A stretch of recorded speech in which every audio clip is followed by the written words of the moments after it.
بسم اللہ الرحمن الرحیم۔ السلام علیکم۔ القدوس چینل کے معزز ناظرین کو خوش آمدید۔ تمام تعریفیں اللہ کے لیے ہیں، وہی نیک لوگوں کا بالی ہے۔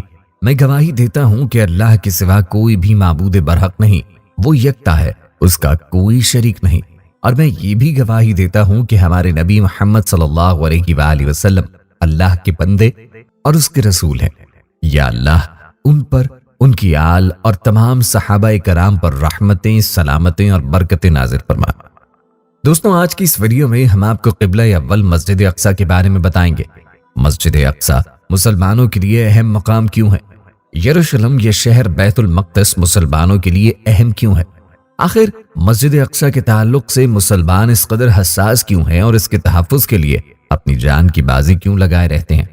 ان سوالوں کی خاص اہمیت ہے اور ان کا جواب ہر مسلمان کو پتہ ہونا چاہیے۔ مسجد اقصیٰ جو روئے زمین پہ خانہ کعبہ کے بعد دوسری قدیم ترین مسجد ہے اور مسجد نبوی کے بعد تیسرا مقدس ترین مقام ہے، جہاں آج بھی الحمدللہ 5 وقتہ نماز یا جماعت کے جمعہ، عیدین اور تراویح، تہجد، اعتکاف اور درس و تدریس کا اہتمام ہے۔ مسجد اقصیٰ کی تاریخ کیا ہے؟ یہ کب تعمیر ہوئی؟ کس نے اس مسجد کی تعمیر کروائی؟ یہودی اس مسجد پر کیوں قابض ہونا چاہتے ہیں؟ یہودیوں اور مسلمانوں کے درمیان تنازعات کیا ہیں؟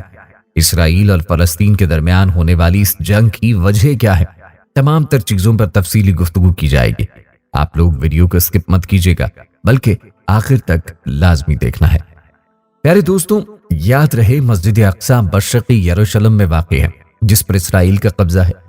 یہ یروشلم کی سب سے بڑی مسجد ہے، جس میں 5000 نمازیوں کی گنجائش ہے، جبکہ مسجد کے صحن میں بھی ہزاروں افراد نماز ادا کر سکتے ہیں۔ 2000 میں الاقصیٰ انتقاضہ کے آغاز کے بعد سے یہاں غیر مسلموں کا داخلہ ممنوع ہے۔ یروشلم تینوں مذاہب، اسلام، یہودیت اور مسیحیت کے پیروکاروں کے لیے مقدس مقام ہے۔ مسجد اقصیٰ کو مکہ کی مسجد حرام اور مدینہ کی مسجد نبوی کے بعد اسلام کا تیسرا مقدس ترین مقام سمجھا جاتا ہے۔ در حقیقت مشرقی یروشلم میں واقع مسجد اقصیٰ یہودیوں کے لیے مقدس ترین مقام ہے اور اسے اسلام میں تیسرا مقدس ترین مقام بھی سمجھا جاتا ہے۔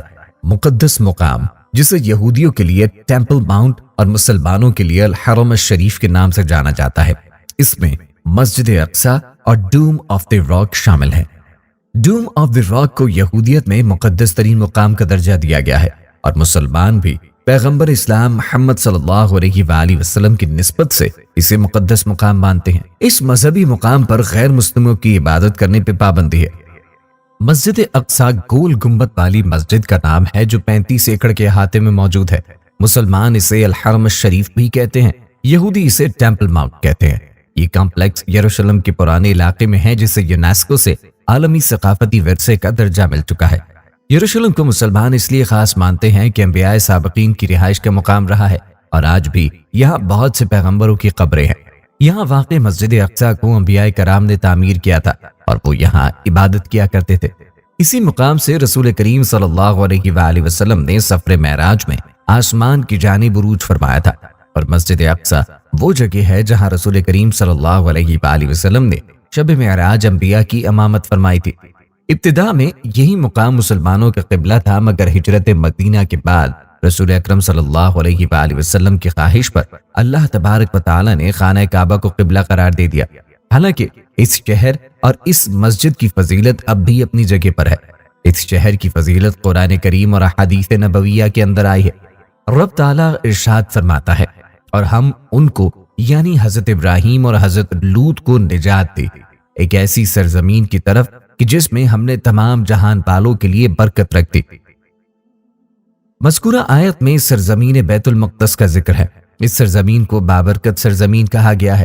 اسی طرح واقعہ معراج کا ذکر کرتے ہوئے قرآن کریم میں مسجد اقصیٰ کا بیان آیا ہے، اور اس آیت میں بھی اس سرزمین کے بابرکت ہونے کا بیان ہے۔ سورہ اسراء میں رب تعالیٰ ارشاد فرماتا ہے، پاک ہے وہ ذات جو لے گئی اپنے بندے کو ایک رات میں مسجد حرام سے مسجد اقصیٰ تک، کہ جس کے ارد گرد ہم نے برکت رکھ دی ہے۔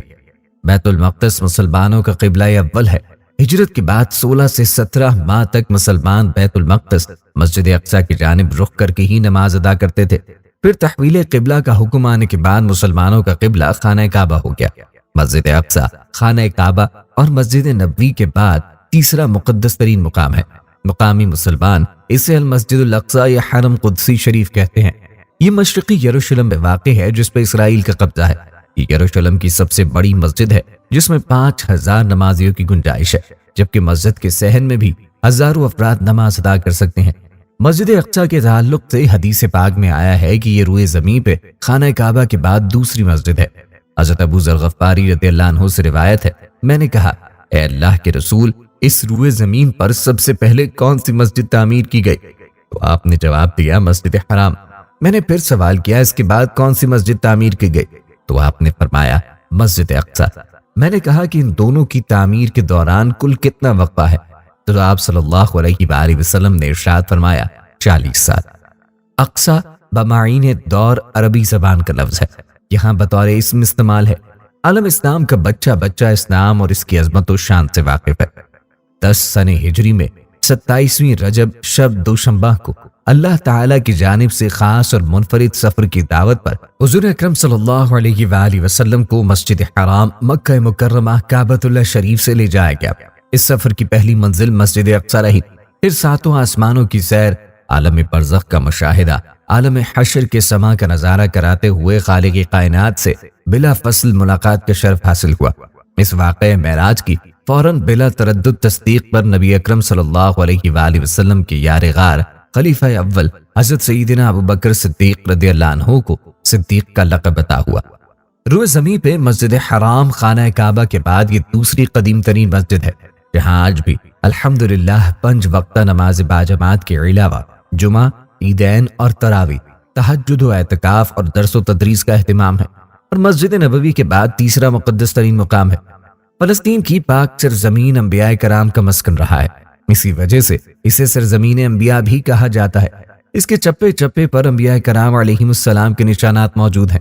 گزشتہ قوموں کے آثار یہاں جا بجا بکھرے ہوئے ہیں۔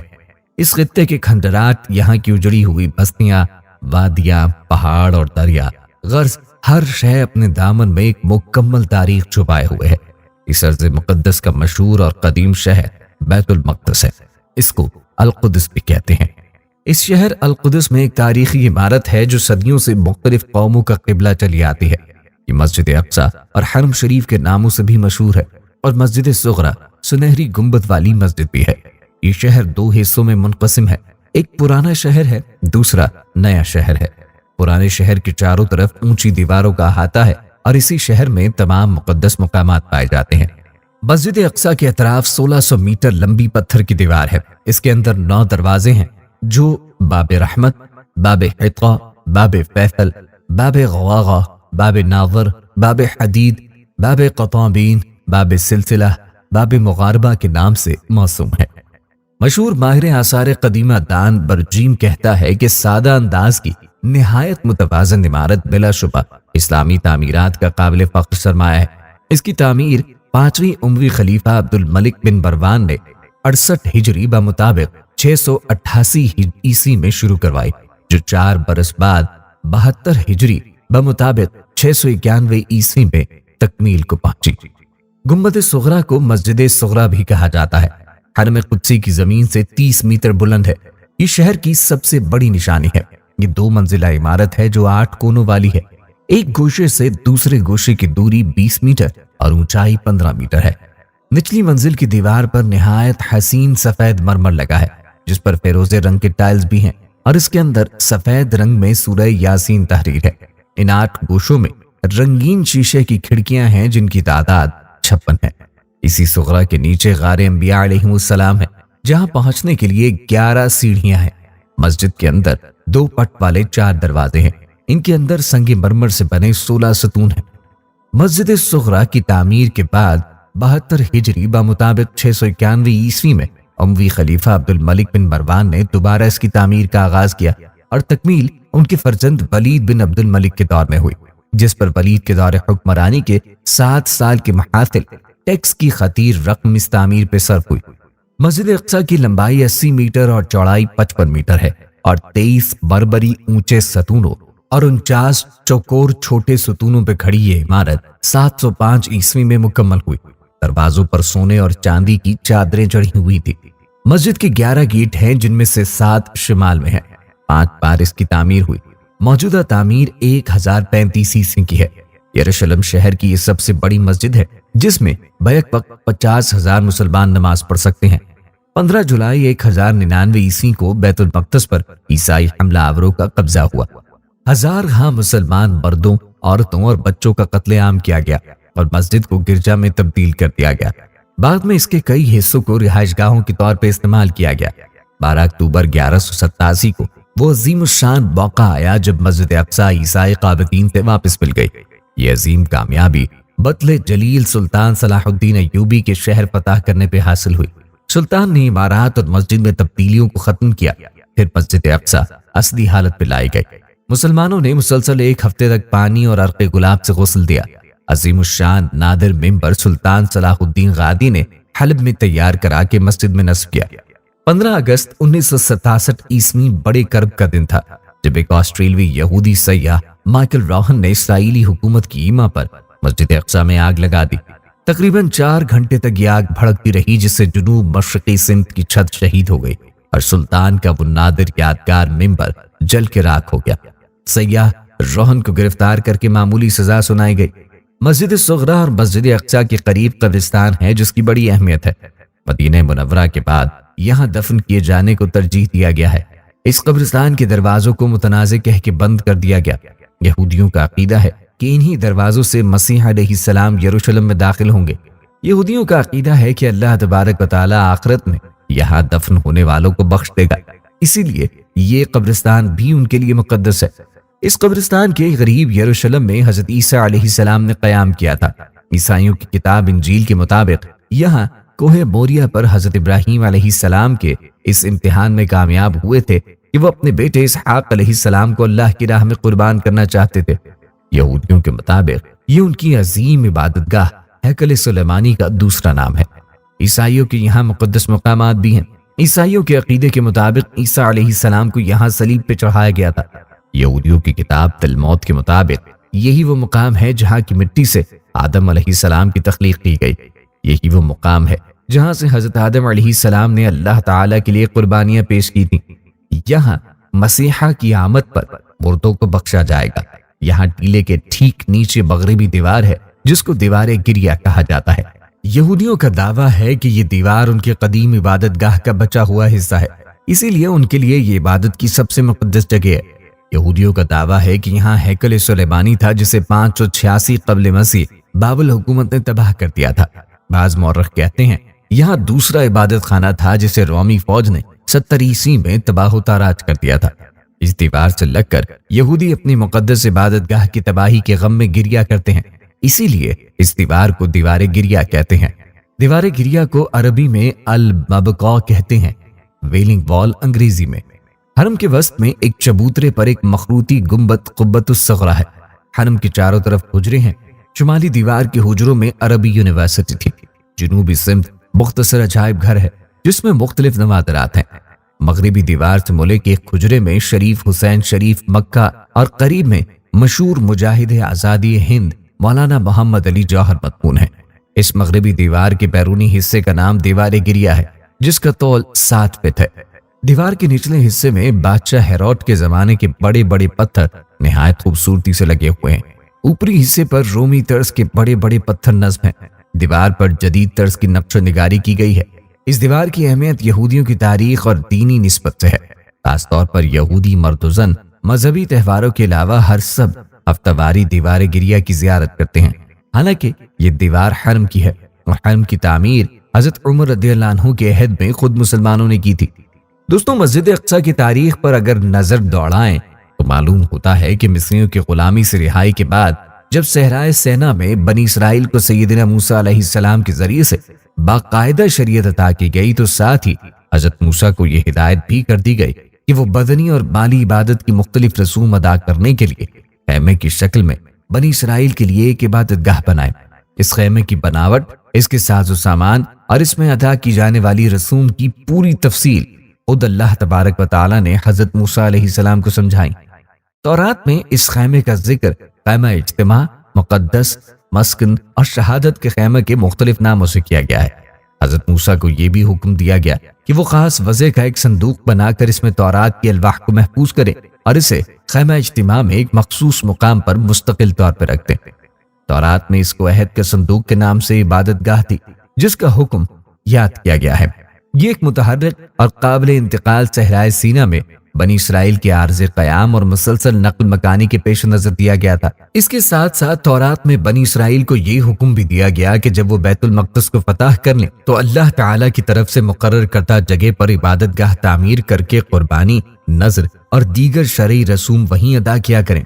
استثناء میں ہے جب تم یردن پار جا کر اس ملک میں جس کا مالک خداوند تمہارا خدا تم کو بناتا ہے بس جاؤ اور روح تمہارے سب دشمنوں کی طرف سے جو گردہ گرد ہیں تم کو راحت دے اور تم امن سے رہنے لگو، تو وہاں جس جگہ کو خداوند تمہارا خدا اپنے نام کے مسکن کے لیے چن لے وہیں تم یہ سب کچھ جس کا میں تم کو حکم دیتا ہوں لے جایا کرنا، یعنی اپنی سوختگی قربانیاں اور اپنے ذبیحے اور اپنی داہیکیاں اور اپنے ہاتھ کے اٹھائے ہوئے ہدیے اور اپنی خاص نظر کی چیزیں جن کی منت تم نے خداوند کے لیے مانی ہو، اور وہیں تم اور تمہارے بیٹے بیٹیاں اور تمہارے نوکر چاکر اور لونڈیاں اور وہ لاوی بھی ہیں جو تمہارے بھاٹکوں کے اندر رہتا ہو اور جس کا کوئی حصہ یا میراث تمہارے ساتھ نہیں، سب کے سب مل کر خداوند اپنے خدا کے حضور خوشی منانا اور تو خبردار رہنا۔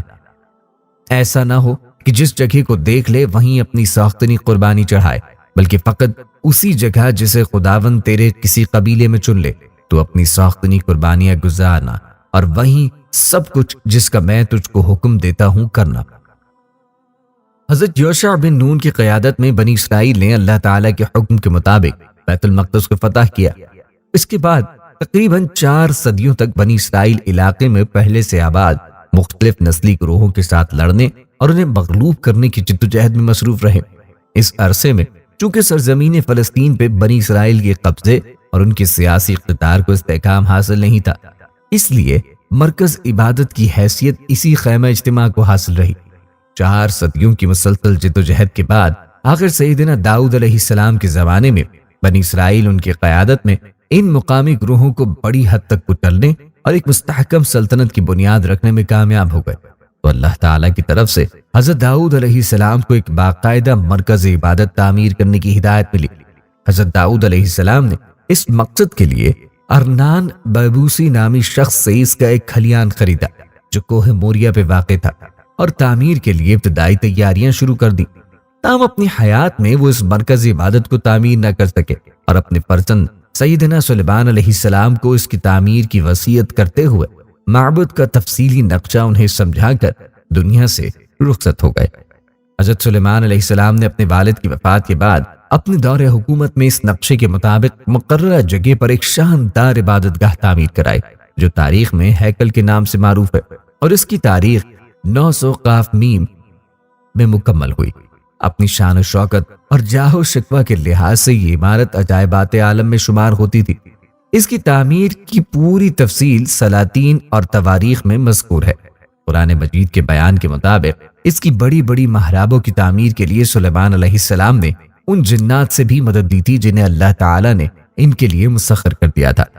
خیمہ اجتماع کی جگہ اب ہیکل سلیمانی کو بنی اسرائیل کی عبادات اور مذہبی رسوم کے لیے قبلہ اور ان کی مذہبی و اجتماعی زندگی کے محور و مرکز کی حیثیت حاصل ہو گئی۔ سوختنی قربانیوں کے لیے مذبح اور عہد کے صندوق کے لیے ایک خاص کمرہ اسی معبد میں تعمیر کیا گیا۔ اس کی تکمیل کے موقع پر سیدنا سلیمان علیہ السلام نے اللہ تبارک و تعالیٰ کے حضور جو دعا کی، اس سے واضح ہے کہ بنی اسرائیل کے لیے اس عبادت گاہ کو اسی طرح ایک روحانی مرجع و مرکز اور مثابہ للناس کی حیثیت دے دی گئی تھی، جس طرح بنی اسماعیل کے لیے مسجد حرام کو۔ کتاب مقدس میں ہے، اور سلیمان نے اسرائیل کی ساری جماعت کے روبرو خداوند کے مذبح کے آگے کھڑے ہو کر اپنے ہاتھ آسمان کی طرف پھیلائے اور کہا، اے خداوند، میرے خدا، اپنے بندے کی دعا اور مناجات کا لحاظ کر کے اس فریاد اور دعا کو سن لے جو تیرا بندہ آج کے دن تیرے حضور کرتا ہے، تاکہ تیری آنکھیں اس گھر کی طرف، یعنی اسی جگہ کی طرف جس کی بابت تو نے فرمایا کہ میں اپنا نام وہاں رکھوں گا، دن اور رات کھلی رہیں، تاکہ تو اس دعا کو سنے جو تیرا بندہ اس مقام کی طرف رخ کر کے تجھ سے کرے گا، اور تو اپنے بندے اور اپنی قوم اسرائیل کی مناجات کو جب وہ اس جگہ کی طرف رخ کر کے کریں سن لینا، بلکہ تو آسمان پر سے جو تیری سکونت گاہ ہے سن لینا اور سن کر معاف کر دینا۔ اگر کوئی شخص اپنے پڑوسی کا گناہ کرے اور اسے قسم کھلانے کے لیے اس کو حلف دیا جائے اور وہ آ کر اس گھر میں تیرے مذبح کے آگے قسم کھائے تو آسمان پر سن کر عمل کرنا اور اپنے بندوں کا انصاف کرنا۔ جب تیری قوم اسرائیل تیرا گناہ کرنے کے باعث اپنے دشمنوں سے شکست کھائے اور پھر تیری طرف رجوع لائے اور تیرے نام کا اقرار کر کے اس گھر میں تجھ سے دعا اور مناجات کرے تو آسمان پر سے سن کر اپنی قوم اسرائیل کا گناہ معاف کرنا اور ان کو اس ملک میں جو تو نے ان کے باپ دادوں کو دیا پھر لے آنا، جب اس سبب سے کہ انہوں نے تیرا گناہ کیا ہو آسمان بند ہو جائے اور بارش نہ ہو اور وہ اس مقام کی طرف رخ کر کے دعا کریں اور تیرے نام کا اقرار کریں اور اپنے گناہ سے باز آئیں، جب تو ان کو دکھ دے تو آسمان پر سے سن کر اپنے بندوں اور اپنی قوم اسرائیل کا گناہ معاف کر دینا۔ اگر ملک میں کال ہو، اگر وبا ہو، اگر باد سموم یا گیروئی یا ٹڈی یا کملا ہو، اگر ان کے دشمن ان کے شہروں کے ملک ان کو گھیر لیں، غرض کیسی ہی بلا کیسا ہی روگ ہو، تو جو دعا اور مناجات کسی ایک شخص یا تیری قوم اسرائیل کی طرف سے ہو، جن میں سے ہر شخص اپنے دل کا دکھ جان کر اپنے ہاتھ اس گھر کی طرف پھیلائے تو آسمان پر سے جو تیری سکونت گاہ ہے سن کر معاف کر دینا۔ اب رہا وہ پردیسی جو تیری قوم اسرائیل میں سے نہیں ہے، وہ جب دور ملک سے تیرے نام کی خاطر آئے اور اس گھر کی طرف رخ کر کے دعا کرے تو آسمان پر سے جو تیری سکونت گاہ ہے سن لینا۔ اگر تیرے لوگ خواہ کسی راستے سے تو ان کو بھیجے اپنے دشمن سے لڑنے کو نکلے اور وہ خداوند سے اس شہر کی طرف جسے تو نے چنا ہے اور اس گھر کی طرف جسے میں نے تیرے نام کے لیے بنایا ہے رخ کر کے دعا کریں تو آسمان پر سے ان کی دعا اور مناجات سن کر ان کی حمایت کرنا۔ اگر وہ تیرا گناہ کریں، کیونکہ کوئی ایسا آدمی نہیں جو گناہ نہ کرتا ہو، اور تو ان سے ناراض ہو کر ان کو دشمن کے حوالے کرتے، ایسا کہ وہ دشمن ان کو اسیر کر کے اپنے ملک میں لے جائے، خواہ وہ دور ہو یا نزدیک، تو بھی اگر وہ اس ملک میں جہاں وہ اسیر ہو کر پہنچائے گئے ہوش میں آئیں اور رجوع لائیں اور اس گھر کی طرف جو میں نے تیرے نام کے لیے بنایا ہے رخ کر کے تجھ سے دعا کریں تو آسمان پر سے جو تیری سکونت گاہ ہے ان کی دعا اور مناجات سن کر ان کی حمایت کرنا، تو تیری آنکھیں تیرے بندے کی مناجات اور تیری قوم اسرائیل کی مناجات کی طرف کھلی رہیں، تاکہ جب کبھی وہ تجھ سے فریاد کریں تو ان کی سنیں۔ اس طرح اس عبادت گاہ کو بنی اسرائیل کا ایک مذہبی اور روحانی مرکز ہونے کے ساتھ ساتھ ان کی سیاسی عظمت و شوکت اور دنیاوی جاہ و جلال کے ایک نشان کی حیثیت بھی حاصل تھی۔ تاہم اللہ تعالیٰ نے حضرت سلیمان کی زبانی بنی اسرائیل کو یہ تنبیہ بھی اس عبادت گاہ کی تعمیر کے ساتھ ہی فرما دی تھی، اگر تم میری پیروی سے برگشتہ ہو جاؤ اور میرے احکام اور آئین کو جو میں نے تمہارے آگے رکھے ہیں نہ مانو، بلکہ جا کر اور معبودوں کی عبادت کرنے اور ان کو سجدہ کرنے لگو، تو میں اسرائیل کو اس ملک سے جو میں نے ان کو دیا ہے کاٹ ڈالوں گا، اور اس گھر کو جسے میں نے اپنے نام کے لیے مقدس کیا ہے اپنی نظر سے دور کر دوں گا، اور اسرائیل سب قوموں میں ضرب المثل اور انگشت نما ہوگا۔ اور اگرچہ یہ گھر ایسا ممتاز ہے تو بھی ہر ایک جو اس کے پاس سے گزرے گا حیران ہوگا اور سسکا رہے گا، اور وہ کہیں گے کہ خداوند نے اس ملک اور اس گھر سے ایسا کیوں کیا۔ ہیکل سلیمانی کی تعمیر کے تقریباً 350 سال بعد یہ پیشن گوئی پہلی مرتبہ یرمیہ نبی کے زمانے میں پوری ہوئی۔ بنی اسرائیل کے اجتماعی طور پر مشرکانہ اعمال و رسوم میں مبتلا ہو جانے اور شریعت کی تعلیمات کو پس پشت ڈال دینے کے نتیجے میں اللہ تعالیٰ نے بابل کے بادشاہ بنوکد نادر کو ان پر مسلط کیا، جس نے یروشلم پر حملہ کر کے ہیکل کو جلا کے برباد کر دیا، اس کے تمام خزانے اور قیمتی ظروف لوٹ لیے، بنی اسرائیل کے قتل عام کیا اور انہیں اسیر بنا کر اپنے ساتھ بابل لے گیا۔ بنی اسرائیل کی توبہ اور اصلاح حال کے نتیجے میں اللہ تعالیٰ نے انہیں دوبارہ آزادی کی نعمت عطا کی، اور فارس کے بادشاہ سارس نے بابل کو فتح کرنے کے بعد اسیری میں آئے ہوئے بنی اسرائیل کو واپس یروشلم جانے اور وہاں ہیکل کو دوبارہ تعمیر کرنے کی اجازت دے دی۔ ہیکل ثانی کی تعمیر، جس کو زر بابلی ہیکل کا نام دیا گیا، جیسے ہی مکمل ہوئی تو یہ ایک بالکل سادہ سی عبادت گاہ تھی، جس کا تزئین و آرائش اور تعمیر کے معیار کے لحاظ سے سلیمانی ہیکل کے ساتھ کوئی جوڑ نہ تھا۔ یہ عبادت گاہ تقریباً 450 سال تک قائم رہی، لیکن اس عرصے میں وقتاً فوقتاً حملہ آوروں کے ہاتھوں بے حرمتی کا نشانہ بڑھتی رہی۔ یونانی بادشاہ انطوخیوس چہارم ایپیفینس نے ہیکل پر قبضہ کر کے اس کے ساز و سامان اور خزانے کو لوٹ لیا، اور دیوتا کے نام پر قربانی کا مذبح قائم کر کے سردار کاہن کو مجبور کیا کہ وہ اس میں زیوس پر ایک خنزیر کی قربانی کرے۔ اس کے رد عمل میں مکابیوں کی بغاوت نے جنم لیا، جس میں یہودا مکابی کی قیادت میں بنی اسرائیل ہمراہ آوروں کو بے دخل کر کے ہیکل کی بازیابی اور تطہیر میں کامیاب ہو گئے۔ اس کی یاد میں یہودی اب تک ہنوکا کا سالانہ تہوار مناتے ہیں۔ یونانیوں کی جگہ جنرل پومپی کی قیادت میں رومی فوج نے فلسطین پہ قبضہ کیا تو اس موقع پر زربابلی ہیکل کا ایک بڑا حصہ تباہی کی نظر ہو گیا۔ بعد میں رومی حکومت نے یہودیوں کو نیم سیاسی خود مختاری دے دی تو یہودیہ کے بادشاہ عظیم ہیرٹیوس نے، جس کا زمانہ حکومت زربابلی ہیکل کی تعمیر نو کرتے ہوئے احاطہ ہیکل یعنی اس کے گرد 4 دیواری کو وسیع تر کر دیا اور زمین سے اس کی اونچائی مزید بلند کر دی۔ ہیکل کی تباہی اور فلسطین سے یہودیوں کی بے دخلی کی پیشگوئی دوسری مرتبہ پوری ہوئی۔ اس مرتبہ اس کا سبب بنی اسرائیل کا وہ رویہ تھا جو انہوں نے من حیث القوم سیدنا مسیح علیہ السلام کی تکذیب کے حوالے سے اختیار کیا تھا۔ یہودیوں نے رومی حکومت کے خلاف بغاوت کر دی، جس کو کچلنے کے لیے یروشلم پر حملہ کر کے یہود کا قتل عام کیا گیا اور ہیکل کو بالکل تباہ و برباد کر دیا گیا۔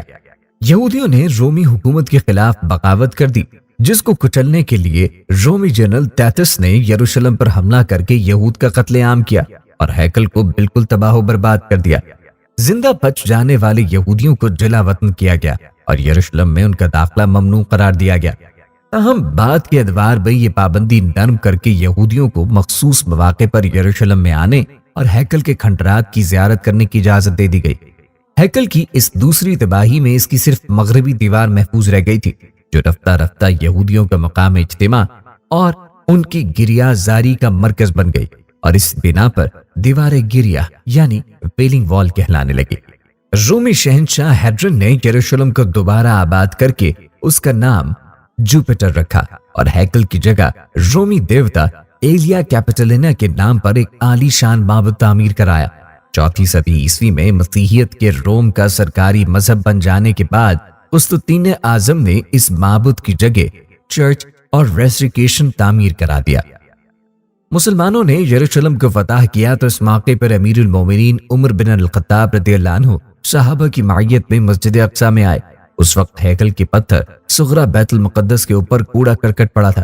سیدنا عمر نے صحابہ کے ساتھ مل کر اس کو صاف کیا اور احاطہ ہیکل کے اندر جنوبی جانب میں نماز پڑھنے کے لیے ایک جگہ مخصوص کر دی۔ بعد میں اس جگہ پر لکڑی کی ایک مستطیل مسجد تعمیر کی گئی۔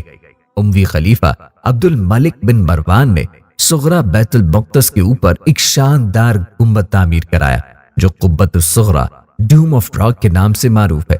اسی نے لکڑی کی مذکورہ سادی مسجد کی تعمیر نو کر کے اس کے رقبے کو مزید وسیع کر دیا۔ اسلامی لٹریچر میں مسجد اقصی سے مراد یہی مسجد ہے۔ جب سلجوقی ترکوں نے یروشلم پر قبضہ کیا تو ان کے 60 سالہ دور حکومت میں یورپ اور پوری دنیا سے آنے والے مسیحی زائرین کے ساتھ ناروا سلوک اختیار کیا گیا اور ان کے مقامات مقدسہ کی زیارت کے معمولات میں رکاوٹ ڈالی گئی۔ اس کے رد عمل میں مغربی یورپ میں غیظ و غضب کی ایک لہر اٹھی جس نے صلیبی جنگوں کا روپ دھار لیا۔ پاپ اربن دوئم کے حکم پر عیسائی جنگجوؤں کا ایک لشکر یروشلم پر قبضے کے لیے روانہ ہوا، جس نے یروشلم پر قبضہ کر کے مسجد اقصی اور قبۃ الصغرا کو اپنے تصرف میں لے لیا۔ مسیحی فاتحین نے قبۃ الصغرا کو کلیسا میں تبدیل کر کے اس کے کلس پر سونے کی ایک بڑی صلیب نصب کر دی، جبکہ قبہ کے اندر مسیحی بزرگوں کی مورتیاں اور تصاویر آویزہ کی گئی۔ صغرا کے اوپر ایک قربان گاہ بنا دی گئی جسے انہوں نے ٹیمپلم ڈومینی کا نام، جبکہ مسجد اقصی کو ٹیمپلم سولومنس کا نام دے دیا۔ 88 سال کے بعد 1187 میں مسلمان صلاح الدین ایوبی کی قیادت میں دوبارہ یروشلم پر قبضہ کرنے میں کامیاب ہو گئے اور مسجد اقصی کو مسجد کی حیثیت سے بحال کر کے قبۃ الصغرا سے صلیب اتار دی گئی۔ 1967 عیسوی کی عرب اسرائیل جنگ میں اسرائیل مشرقی یروشلم پر قبضہ کرنے میں کامیاب ہو گیا، جس میں مسجد اقصی واقع ہے، اور مسجد کو اسرائیلی فوج نے اپنے کنٹرول میں لے لیا۔ تاہم اسرائیلی وزیر دفاع موشے دیان نے خیر سگالی کے اظہار کے طور پر احاطہ مقدسہ کی چابیاں اردن کے حکمران ہاشمی خاندان کے سپرد کر دی۔ اس وقت سے اس احاطے اور اس سے ملحق بعض عمارتوں کا کنٹرول یروشلم کے مسلم وقت کے پاس ہے، جو اس کے جملہ امور کی دیکھ بھال کا ذمہ دار ہے۔ اس مختصر سے جائزے سے واضح ہے کہ تاریخی لحاظ سے مسجد اقصی کے ساتھ مذہبی تعلق و وابستگی کے دعوے میں یہودی اور مسلمان دونوں فریق بنیادی طور پہ سچے ہیں۔ یہودیوں کے لیے یہ عبادت گاہ قبلہ و مرکز ان کی دینی و دنیاوی عظمت رفتہ کے نشان کی حیثیت رکھتی ہے۔ دعا اور مناجات کے لیے وہ اسی کی طرف رخ کرتے ہیں، اور اس میں سلسلہ عبادت کی احیا کی تمنائیں برانے کے لیے صدیوں سے ان کے سینوں میں تڑپ رہی ہے۔ مسلمانوں کی وابستگی اور عقیدت بھی اس عبادت گاہ کے ساتھ معمولی نہیں۔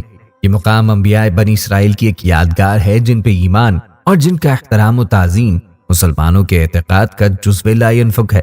انہوں نے اس وقت اس عبادت گاہ کو آباد کیا جب یہود و نصارہ کی باہمی آویزشوں کے نتیجے میں یہ ویران پڑی تھی۔ ان کا یہ عمل تمام مذہبی، عقلی اور اخلاقی معیارات کے مطابق ایک نہایت اعلیٰ، روحانی اور مبارک عمل ہے جس پر وہ جتنا بھی فخر کریں کم ہے۔ فریقین کے تعلق و وابستگی کے دعوے کو درست مان لینے کے بعد اب سوال یہ ہے کس پر تولیت کا حق کس فریق کو ملنا چاہیے، اور فریقین میں سے کس کے حق کو کس بنیاد پر ترجیح دی جائے۔ جہاں تک قانونی پہلو کا تعلق ہے، اس میں شبہ نہیں کہ مسلمانوں کے دعوی تولیت کو ایک عملی وجہ ترجیح حاصل ہے۔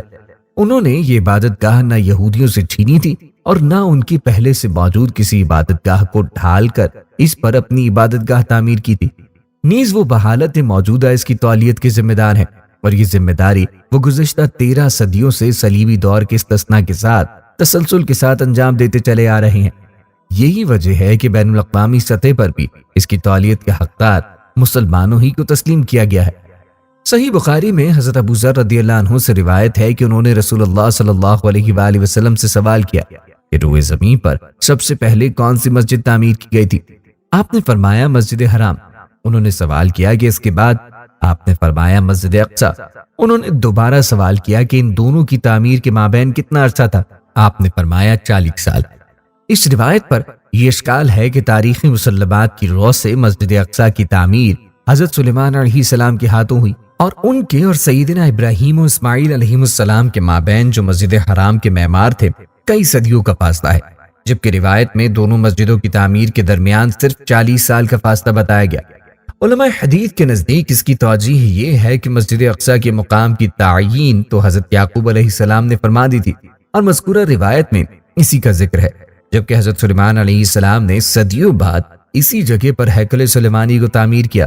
اس لحاظ سے ان کی حیثیت ہیکل کے اولین بانی اور موسس کی نہیں بلکہ تجدید کنندہ کی ہے۔ حضرت عبداللہ بن عمرو بن العاص رضی اللہ عنہ سے روایت ہے کہ رسول کریم صلی اللہ علیہ وآلہ وسلم نے فرمایا حضرت سلیمان علیہ السلام جب بیت المقدس کی تعمیر سے فارغ ہوئے تو انہوں نے دعا کی کہ جو شخص بھی مسجد اقصی میں خالصتاً نماز پڑھنے کے ارادے سے آئے وہ یہاں سے اس طرح گناہوں سے پاک ہو کر جائے جیسے بچہ ماں کے پیٹ سے پیدا ہوتا ہے۔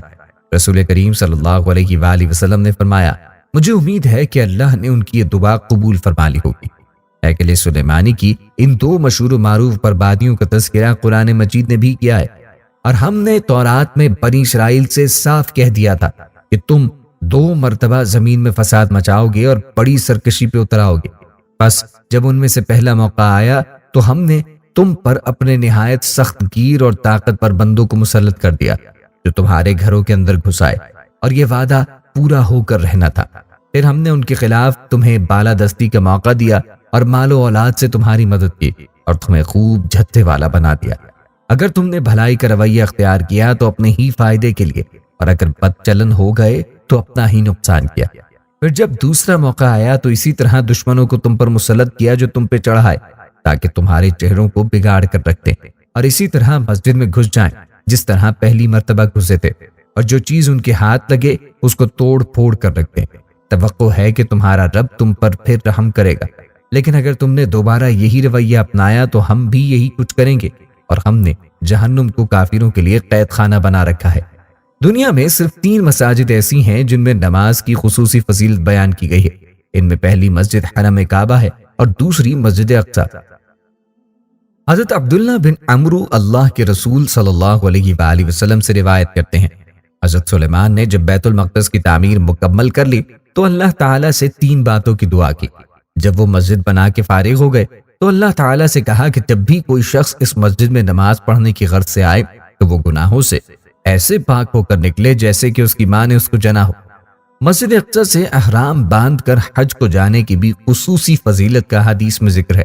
ام المومنین حضرت ام سلمہ رضی اللہ عنہا سے روایت ہے کہ رسول گرامی وقار صلی اللہ تعالی علیہ وآلہ وسلم نے فرمایا، جس نے بھی مسجد اقصی سے مسجد حرام تک کے لیے حج یا عمرہ کی نیت سے احرام باندھا، اس کے اگلے پچھلے گناہ معاف ہو جائیں گے یا اس کے لیے جنت واجب ہو جائے گی۔ عبداللہ کو شک گزرا کہ آپ نے ان دونوں میں کون سے الفاظ فرمائے ہیں۔ علماء اسلام کے درمیان یہ مسئلہ اختلافی ہے کہ مسجد حرام کی تعمیر سب سے پہلے حضرت آدم علیہ السلام نے کی یا حضرت ابراہیم علیہ السلام نے، حالانکہ اس کی تجدید حضرت سلیمان علیہ السلام نے بھی کی تھی۔ ایک دوسری روایت ہے کہ اس کی تجدید حضرت یعقوب علیہ السلام نے کی تھی۔ یہودیوں کے ساتھ مسلمانوں کا نزاع اس بات پر بھی رہا ہے کہ موجودہ الاقصی کمپاؤنڈ کے نیچے اس عبادت گاہ کی دیوار ہے جس کی تعمیر حضرت سلیمان علیہ السلام نے کرائی تھی۔ یہودی اسے حاصل کرنا چاہتے ہیں تاکہ نئے سرے سے یہودی عبادت گاہ تعمیر کریں، جبکہ مسلمان انبیاء کرام کی عبادت گاہ کو چھوڑنے کو تیار نہیں۔ جب عمر فاروق رضی اللہ عنہ کے دور میں مسلمانوں نے بیت المقدس فتح کیا تو حضرت عمر رضی اللہ عنہ نے شہر سے روانگی کے وقت صغرا اور براق باندھنے کی جگہ کے قریب مسجد تعمیر کرنے کا حکم دیا، جہاں انہوں نے اپنے ہمراہیوں سمیت نماز ادا کی تھی۔ مسجد اقصی سے بالکل قریب ہونے کی وجہ سے یہی مسجد بعد میں مسجد اقصی کہلائی، کیونکہ قرآن مجید کی سورہ بنی اسرائیل کے آغاز میں اس مقام کو مسجد اقصی کہا گیا ہے۔ اس دور میں بہت سے صحابہ نے تبلیغ اسلام اور اشاعت دین کی خاطر بیت المقدس میں اقامت اختیار کی۔ مسجد اقصی کا بانی حضرت یعقوب کو مانا جاتا ہے اور اس کی تجدید حضرت سلیمان علیہ السلام نے کی۔ بعد میں خلیفہ عبد الملک بن مروان نے مسجد اقصی کی تعمیر شروع کرائی اور خلیفہ ولید بن عبد الملک نے اس کی تعمیر مکمل کی اور اس کی تزئین و آرائش کی۔ عباسی خلیفہ ابو جعفر منصور نے بھی اس مسجد کی مرمت کرائی۔ پہلی صلیبی جنگ کے بعد جب عیسائیوں کا بیت المقدس پہ قبضہ ہو گیا تو انہوں نے مسجد اقصی میں بہت رد و بدل کی۔ انہوں نے مسجد میں رہنے کے لیے کئی کمرے بنائے اور اس کا نام معبد سلیمان رکھا، نیز متعدد دیگر عمارتوں کا اضافہ کیا جو بطور جائے ضرورت اور اناج کی کوٹھیوں کے استعمال ہوتی تھی۔ انہوں نے مسجد کے اندر اور مسجد کے ساتھ ساتھ گرجا بھی بنا لیا۔ سلطان صلاح الدین ایوبی نے جب فتح بیت المقدس کے بعد مسجد اقصی کو عیسائیوں کے تمام نشانات سے پاک کیا اور محراب اور مسجد کو دوبارہ تعمیر کیا۔ مسجد اقصی کے نام کا اطلاق پورے حرم قدسی پہ ہوتا تھا، جس میں سب عمارتیں جن میں اہم ترین قبۃ الصغریٰ ہے جو اسلامی طرز تعمیر کے شاندار نمونوں میں شامل ہے۔ تاہم آج کل یہ نام حرم کے جنوب جانب والی بڑی مسجد کے بارے میں کہا جاتا ہے۔ وہ مسجد جو نماز کی جگہ ہے وہ قبۃ الصغریٰ نہیں، لیکن آج کل قبہ کی تصاویر پھیلنے کی بنا پر اکثر مسلمان اسے ہی مسجد اقصی خیال کرتے ہیں، حالانکہ فی الواقع ایسی کوئی بات نہیں۔ مسجد تو بڑے صحن کے جنوبی حصے میں اور قبہ صحن کے وسط میں ایک اونچی جگہ پہ واقع ہے۔ زمانہ قدیم میں مسجد کا اطلاق پورے صحن پہ ہوتا تھا اور اس کی تائید امام ابن تیمیہ کے اس بیان سے بھی ہوتی ہے۔ مسجد اقصی اس ساری مسجد کا نام ہے جسے سلیمان علیہ السلام نے تعمیر کیا تھا، اور بعض لوگ اس مصلی یعنی نماز پڑھنے کی جگہ کو جسے عمر بن خطاب رضی اللہ تعالی عنہ نے اس کی اگلی جانب تعمیر کیا تھا اقصی کا نام دینے لگے ہیں۔ اس جگہ میں جسے عمر بن خطاب رضی اللہ تعالی عنہ نے تعمیر کیا تھا نماز پڑھنا باقی ساری مسجد میں نماز پڑھنے سے افضل ہے۔ 21 اگست 1969 کو ایک آسٹریلوی یہودی ڈینس مائیکل روہن نے قبلہ اول کو آگ لگا دی، جس سے مسجد اقصی 3 گھنٹے تک آگ کی لپیٹ میں رہی اور جنوب مشرقی جانب عین قبلے کی طرف کا بڑا حصہ گر پڑا۔ محراب میں موجود ممبر بھی نظر آتش ہو گیا جسے سلطان صلاح الدین ایوبی نے فتح بیت المقدس کے بعد نصب کیا تھا۔ صلاح الدین ایوبی نے قبلہ اول کی آزادی کے لیے تقریباً 16 جنگیں لڑیں اور ہر جنگ کے دوران وہ اس ممبر کو اپنے ساتھ رکھتے تھے تاکہ فتح ہونے کے بعد اس کو مسجد میں نصب کریں۔ اس المناک واقعے کے بعد خواب غفلت میں ڈوبی ہوئی امت مسلمہ کی آنکھ ایک لمحے کے لیے بیدار ہوئی اور سانحے کے تقریباً 1 ہفتے بعد اسلامی ممالک نے معتبر عالم اسلامی OIC قائم کر دی۔ تاہم 1973 میں پاکستان کے شہر لاہور میں ہونے والے دوسرے اجلاس کے بعد سے 56 اسلامی ممالک کی یہ تنظیم غیر فعال ہو گئی۔ یہودی اس مسجد کو ہیکل سلیمانی کی جگہ تعمیر کردہ عبادت گاہ سمجھتے ہیں اور اسے گرا کر دوبارہ ہیکل سلیمانی تعمیر کرنا چاہتے ہیں، حالانکہ وہ کبھی بھی بذریعہ دلیل اس کو ثابت نہیں کر سکیں گے کہ ہیکل سلیمانی یہی تعمیر تھا۔ مسجد اقصی کی تاریخ اسے پوری دنیا کے مسلمانوں کے لیے ایک اہم عبادت گاہ بناتی ہے۔ ٹیمپل ماؤنٹ نوبل سینچری پر تعمیر کی گئی مسجد اقصی 1,44,000 مربع میٹر کے رقبے پر محیط ہے۔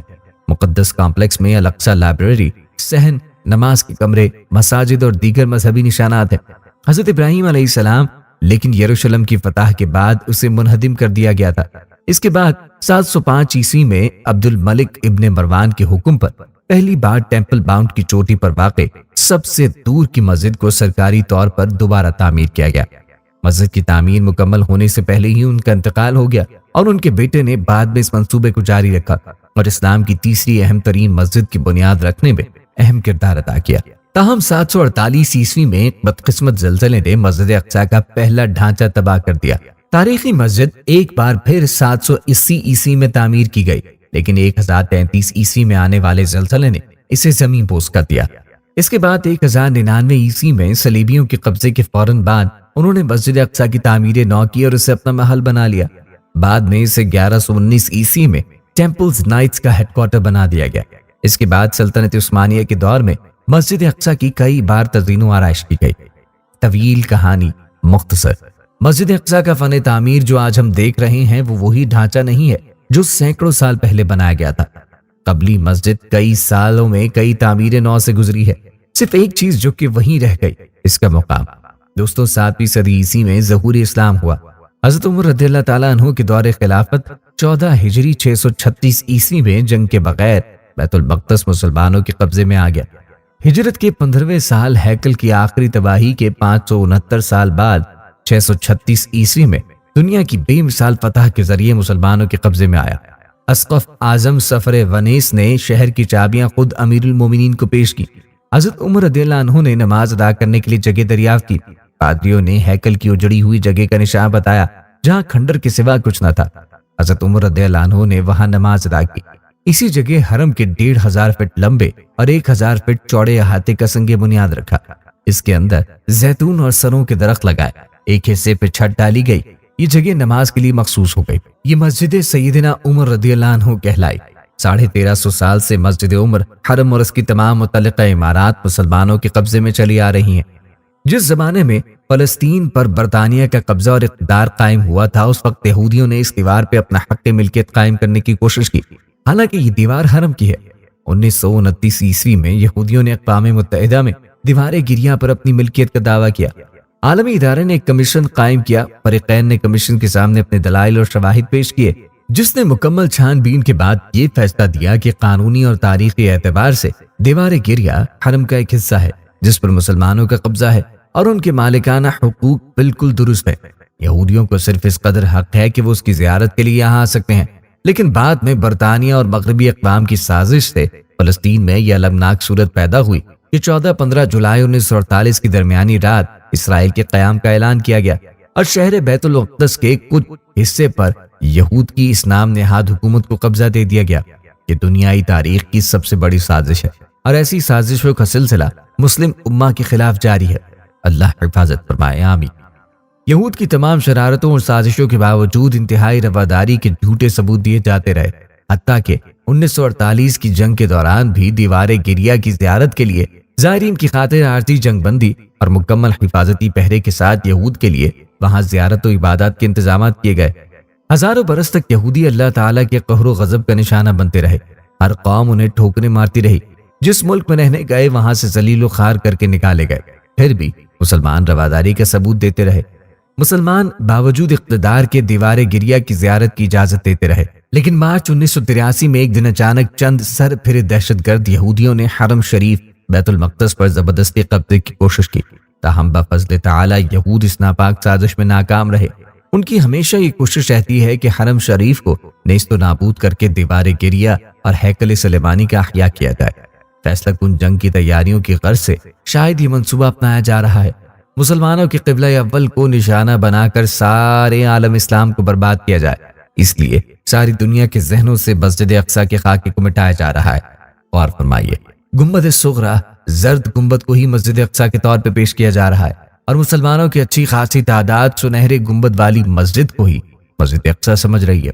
یہودی سازش کا پہلو یہ ہے کہ جب یہودی اصل مسجد اقصی کو شہید کر دیں گے تو عالم اسلام کا شدید رد عمل ناقابل برداشت رہے گا اور تمام اختلافات ختم کر کے عالم اسلام ایک ہو جائے گا۔ مسجد اقصی کا نام لیا جائے گا اور سنہرے گنبد کو دکھایا جاتا رہے گا۔ عیسائیت اور یہودیت کے عظیم اور ناپاک اتحاد نے آخری اور فیصلہ کن جنگ کا آغاز کر دیا ہے۔ یہ حالات اس امت کے لیے کچھ نہیں ہے۔ قرب قیامت میں پیش آنے والے حالات پہلے ہی بتائے جا چکے ہیں۔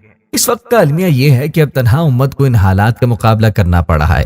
ماضی میں کٹھن حالات کا مقابلہ دینی حمیت رکھنے والوں کے ساتھ کچھ خواص یعنی حکمراں بھی شامل تھے۔ 14 مئی 2007 کی اسرائیلی روزنامے کی اطلاع کے مطابق مسجد اقصی کے صحن میں یہودیوں کا داخلہ ان کے مذہب کی روح سے حرام تھا، کیونکہ قدس القداس کی جگہ کون سی ہے معلوم نہیں۔ داخلے سے یہ خطرہ ہے کہ پاؤں اس جگہ پہ پڑ جائے گا اور وہ مقام روندا جائے گا، جس کی وجہ سے بے حرمتی ہوگی، اور یہ حرام ہے۔ لیکن اب اس حرمت کو جواز میں تبدیل کرنے کے لیے فتویٰ حاصل کیا گیا۔ اس سلسلے کی خطرناک سازش مقدس ہاتھ کے نام سے جانی جاتی ہے۔ اس منصوبے کے تحت نام نہاد مذہبی مقدس مقامات قدیم شہر، وادی قدرون اور جبل زیتون کے علاقے میں 22.5 کلومیٹر کے رقبے میں یہودی رنگ چڑھایا جائے اور اسلامی آثار مٹائے جائے۔ دراصل یہودی اس مسجد کو ہیکل سلیمانی کی جگہ تعمیر کردہ عبادت گاہ سمجھتے ہیں اور اسے گرا کر دوبارہ ہیکل سلیمانی تعمیر کرنا چاہتے ہیں، حالانکہ وہ کبھی بھی بذریعہ دلیل اس کو ثابت نہیں کر سکے کہ ہیکل سلیمانی یہیں تعمیر تھا۔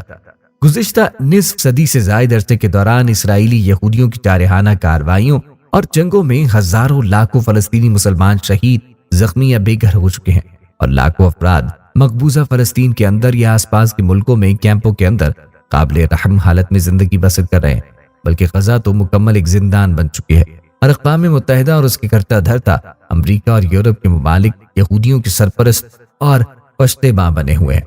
افسوس کا مقام ہے کہ بعض نام نہاد مسلم ممالک اپنی ذاتی حقیر مفادات اور اپنی چند روزہ شان و شوکت اور عارضی کرسی کی بقا کی خاطر یا تو ان دشمنان اسلام کی حمایت کر رہے ہیں یا خاموش تماشائی بنے ہیں۔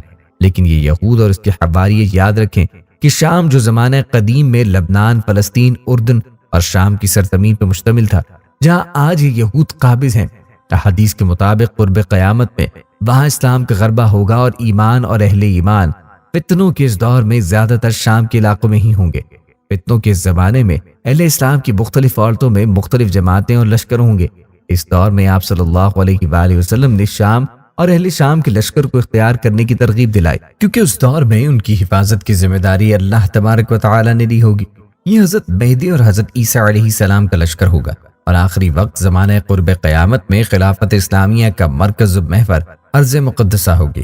قیامت سے قبل مدینہ منورہ ویران ہو جائے گا اور بیت المقدس آباد ہوگا، تو یہ زمانہ بڑی لڑائیوں اور فتنوں کا ہوگا۔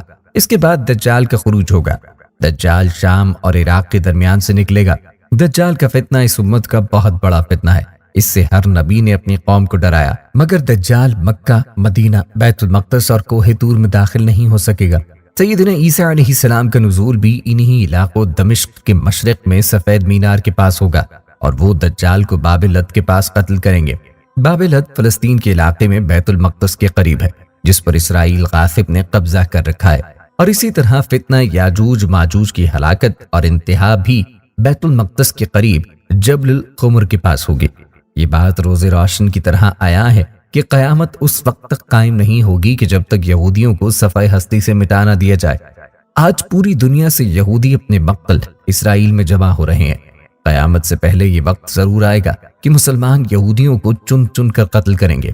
ایک بار پھر اللہ تعالیٰ کے حکم سے قیامت کے قریب حضرت امام مہدی اور حضرت عیسیٰ علیہ السلام کے ظہور کے بعد ایک مومن جماعت کے ہاتھوں بزور شمشیر مسلمانوں کا قبلہ اول بیت المقدس فتح ہوگا۔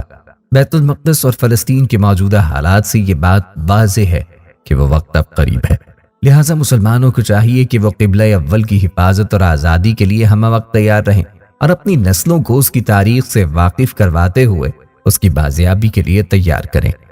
اٹھ باندھ کمر مرد مجاہد کا جگر لے، مومن ہے تو پھر مسجد اقصی کی خبر لے۔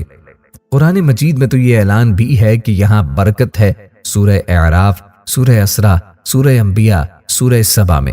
اسرائیل یہاں جم کر بیٹھا ہوا ہے اور عیسائی حفاظت کر رہے ہیں، سارے کفار تماشا دیکھ رہے ہیں۔ اسلام اور ملت اسلامیہ کے خلاف یہودیوں کی دشمنی تاریخ کا ایک مستقل باب ہے۔